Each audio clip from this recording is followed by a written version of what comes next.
5, 4, 3, 2, 1. It's a team. Takes a trained. Takes a train? A dream? All right. Wait. I'm a doctor. No, you've just been hanging out around with Yeah, doctors fair for too long. Cool. But we will start eventually. Like outtakes as well.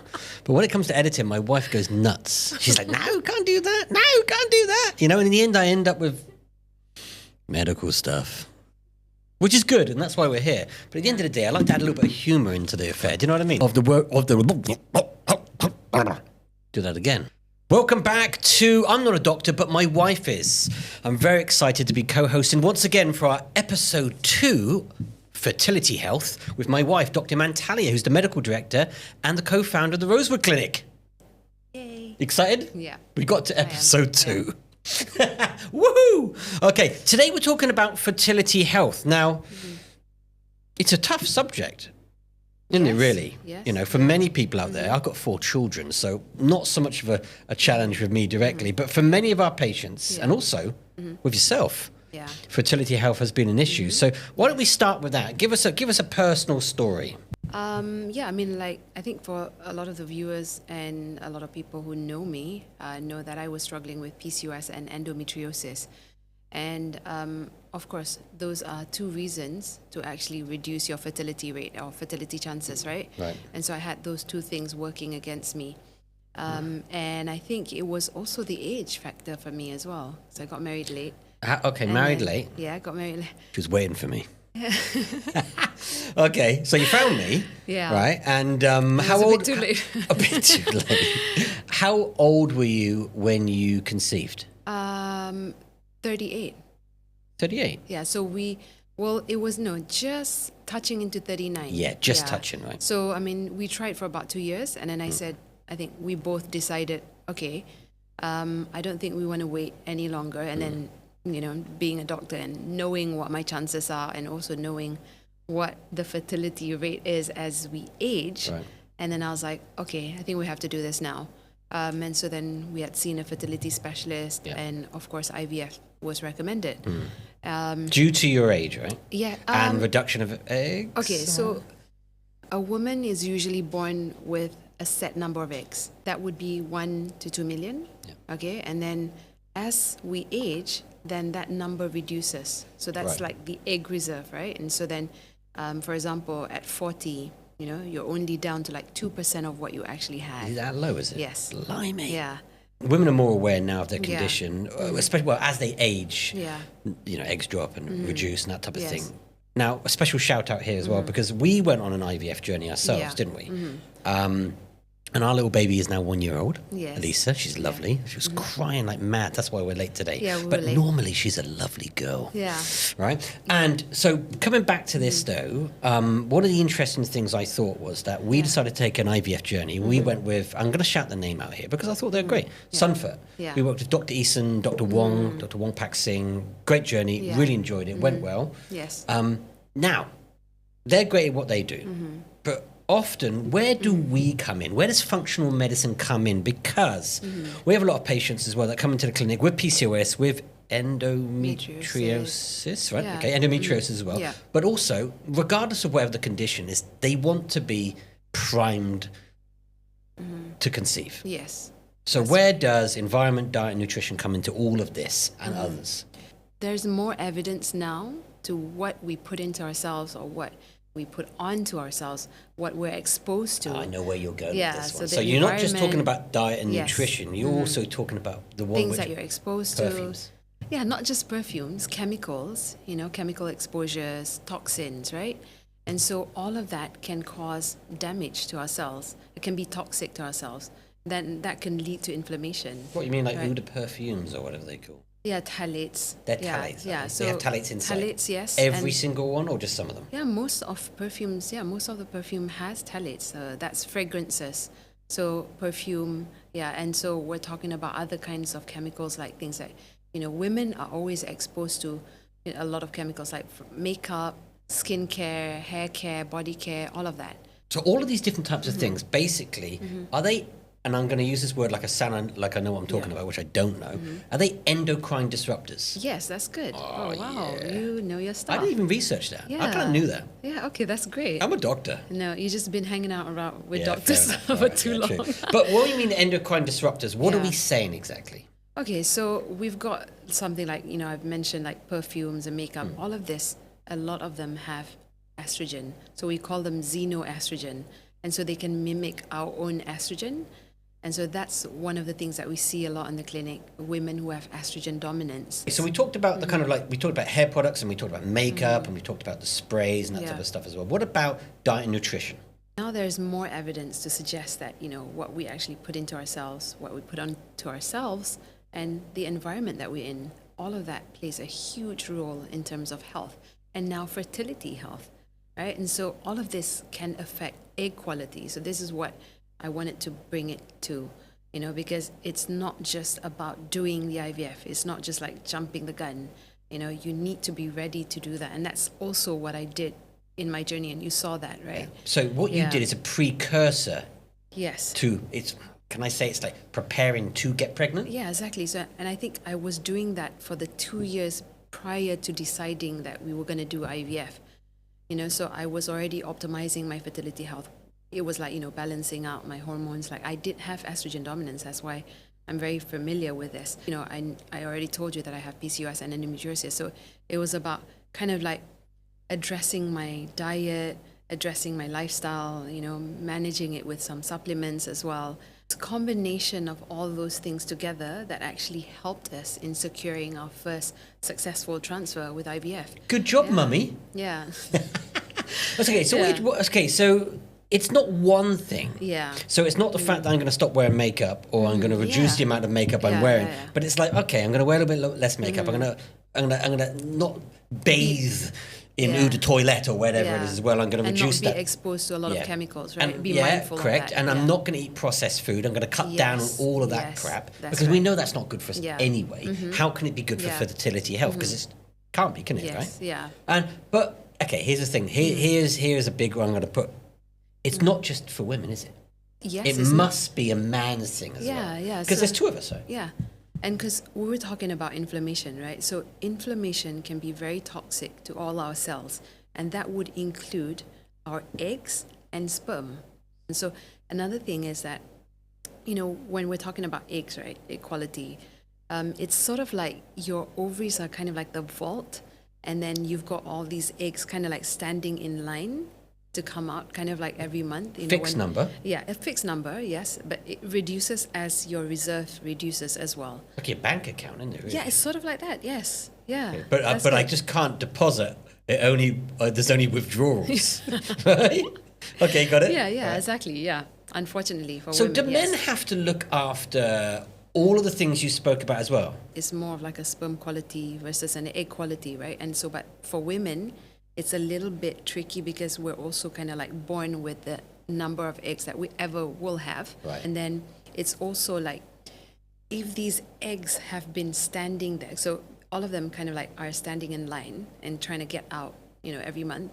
And so the ones that have been standing there for quite some time, that means their egg quality is also dropping. Oh, really? Yeah.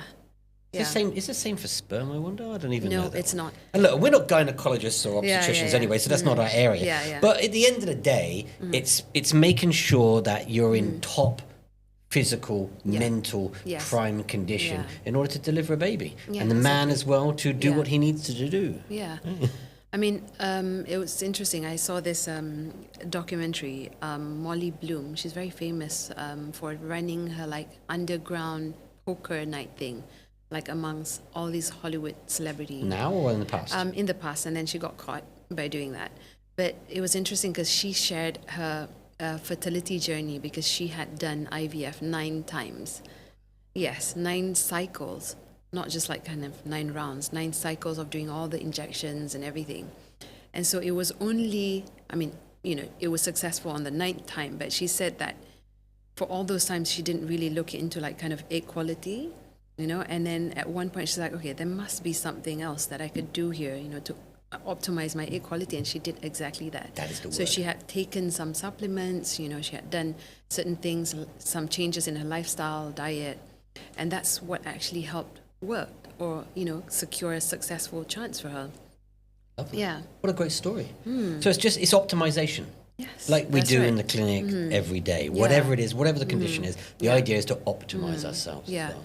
I mean, especially for women, right? Oh, you know, age is not just a number when it comes to fertility health, though. And so then as we age, we can't really turn back the time. That's something that we can't do anything about. And so then it's more of kind of like, okay, what are the things that you can work towards? And so that would be, you know, optimizing your egg quality. There's now been a lot of talk on how coenzyme Q10 helps with fertility health. I think you've heard of it, right? Yeah, I've heard of it. Yeah, coenzyme, Frankly, yeah. I don't know what it does, but Yeah. I have heard of it. Yeah, okay. And I've seen it written down on some papers in the clinic, so it must Yeah. be important. Yeah. So have you heard of the mitochondria? Yes. Do you know? Yeah. Okay. Yeah. What is a mitochondria? Shit. Yeah. So Shit. Hold on, man. Mm-hmm. Is it like a generator? yeah, that's kind of Knew it. Yeah. So it's basically like these kind of like little energy powerhouses. Knew it was something. Yeah. So it gives you energy. So it generates energy, right? And so as you age, you know, your cells will age as well, and so then there's more wear and tear. Coenzyme Q10 has been very well studied in, you know, areas of like cardiovascular health, neurodegenerative diseases. Now there's also more studies on fertility health. So, you know, getting pregnant sounds easy. And for many people, it's not. For many couples, they do struggle to get pregnant as well. They've been trying for years in many cases as Yeah. well. And IVF is certainly not a magic bullet. Yeah. Right? As you said, you've had many Yeah. friends of yours which have gone through numerous amounts of Yeah. cycles. So again, we're coming back to like lifestyle, nutrition, diet, which I think is really crucial. You know, go into a little bit more detail for me on the importance of, and I'm not going to call eating clean because I don't really believe in that word clean, but eating well for a healthy lifestyle and how that can also impact your fertility health. Okay.